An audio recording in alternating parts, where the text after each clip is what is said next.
Здраво, ова е 19-тото издание на Видеологија со Златко Ѓелески, дигитален краток осврт за актуелни филмски остварувања, односно спонтана критичка анализа која е збир на први впечатоци, илустрирани со подвижни слики.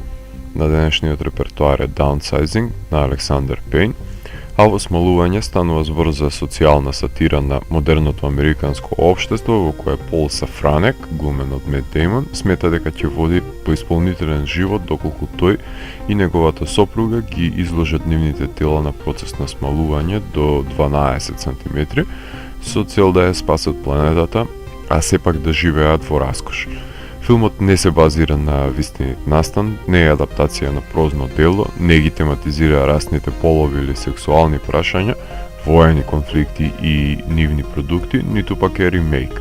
Филмот е фикционо дело кое се базира на оригинално сценарио на Александър Пейн и Джим Тейлор, преамбула која Холивуд одамна заборави да ја спроведува, уште пред да биде впрегнат во машината на тековни трендови, кои ги тривиализираат естетските вредности на филмот со истрошени повторливости кои лесно се продаваат. Оваа научно-фантастична социјална сатира на Александър Пейн со својата премиса не застранува од останатите негови дела, кои како централна тема ја земаат екзистенцијалната криза на средовечните мажи. Тие потребно е да дојдат до клучниот момент на прекршување во состојаниот живот за да го погледнат светот со нови очи, односно со свеж поглед го согледаат проблемот кој ги обременува. Downsizing поседува социјална ангажираност, налик филмовите на Содерберг, која понекогаш знае да биде редундантна и заповедна, со главен акцент на еколошката свест за пренаселеноста, нанесувањето штета на земјата, односно незино свирепо уништување и експлоатирање. Во една од репликите на ликовите се посочува дека со оглед на тоа што неизбежна е човечката екстинкција поради еколошка катастрофа, не можеме да тврдиме дека човекот е многу паметно битие, штом алигаторите обстоиле многу подолго од него, имајќи мозок голем колку лешник. Процесот на смалување, иако е спакуван и продаден како реклама за хуманоста, за многумина представува можност за нов почеток, ресетирање на животот без придисоците и долговите, односно финансиски спас на неамбициозните кои раководат со ова кралство. Тука се јавува љубомората кај несмалените луѓе, кои со резерва се кон идејата за смалување и се развива антагонизам, нееднаквости и подценување меѓу луѓето со различен раст, сметајќи дека смалувањето е облик на кукавичлук. Меѓутоа, смалените наместо да го потрошат животот на исцрпувачка долгогодишна работа со здобивање на неизлечливи болести во неиздржливиот живот, радо би го избрале луксузот кој им е понуден на рака, се разбира доколку ги исполнуваат условите. Ќе се запрашате тогаш каде е замката? Најпрво во околностите. Лимитиран е бројот на луѓе кои се способни за живот во мало, во овој колектив, што значи дека настанува одделување од светот на блиските кои нема да се смалат.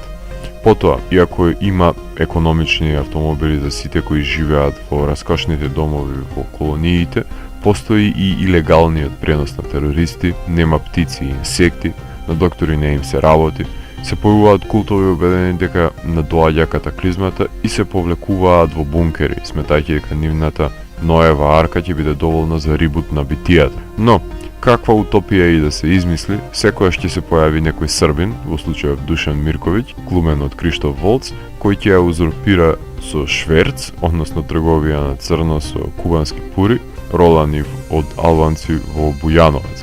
Меѓутоа, ако Криштоф Волц и Удо Кир прават секојдневни забави, би им бил чест посетител на нивните збиднувања, колку јурот реши да се.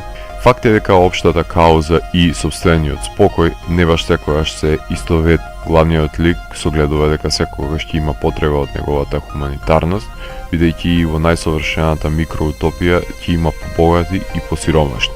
Затоа овој филм покажува едно сценарио во кое технологијата ќе го промени животот на модерниот евримен во овај Honey, I Shrunk the Kids филм.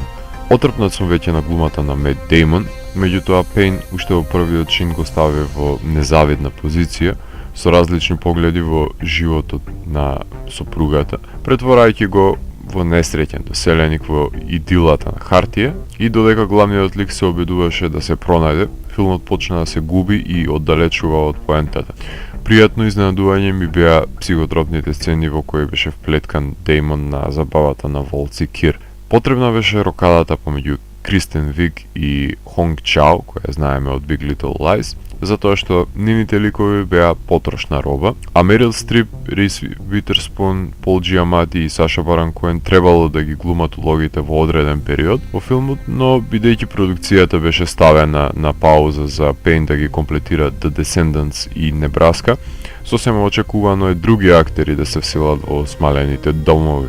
Ролфи Кент се погрижи да слушнеме разиграна музика, а грчкиот кинематограф и долгогодишен соработник на Пейн, Федон Папа Майкл, создаде прекрасни масовни сцени насреде белината на научно-фантастичните лаборатории, кај што се средуваа телата, кои беа во несвест за време на процесот на смалување и подигнување со шпакли. Фалеше што Робин Вилијамс да се појави во некоја ќоша со широка насмевка, секако доколку навремено беше снимен филмот. Стефанија Цела, продукцијската дизајнерка на раскошниот The Great Beauty и умртвениот Лос Анџелес во Maniac, успева да долови дека смалените луѓе живеат во миниатурни домови, правејќи директна споредба со нормалните големини на предметите од реалноста и не се загуби илузијата на просторот ниту во самоодржувачките колонии. Downsizing беше дел од Венецијанскиот филмски фестивал и Чао беше номинирана за Златен глобус за споредна улога, но факт е дека ова е најскапиот филм на Пейн кој имаше премала заработка. За разлика од другите критичари, ја сметам дека овој филм не е далеко од триото успеси постигнати на почетокот на 2000-тите години со Election, About Schmidt и Sideways, Светлосни години е подобар од досадниот и предвидлив The Descendants и солиден наследник е на роуд филмот Небраска од 2013 година. Но на моменти преголемата наивност во приоѓањето на уникатната идеја за градење на овој малечек свет од иднината во Downsizing знае да биде поголем штетник дури и од неинспирираната глума на Деймон, која морам да признаам дека е погодена за улогата, кој секоја знаел да одбере квалитетен филм за глумење. Може би лежи подлабока експлорација на непогодностите на овој свет во форма на ТВ серија, па дури и да е во манир на неколку епизоди на Twilight Zone, за подетално и поекстензивно да се согледаат апокалиптичните димензии на сценариот. На крајот на денот поучени сме дека малите луѓе се способни за себичност, но и за голема човечност и пожртвуваност. Ако морам да го евалуирам филмот, тогаш Downsizing ќе го смалам на 3,5 од 5. Доколку ви се допадна 19-тото издание на дигиталната архива Видеологија, лајкувајте го видеото, споделете го и следете го каналот. Посегнете и по останатите рецензии на виртуелната полица. Ви благодарам за вниманието. Поздрав!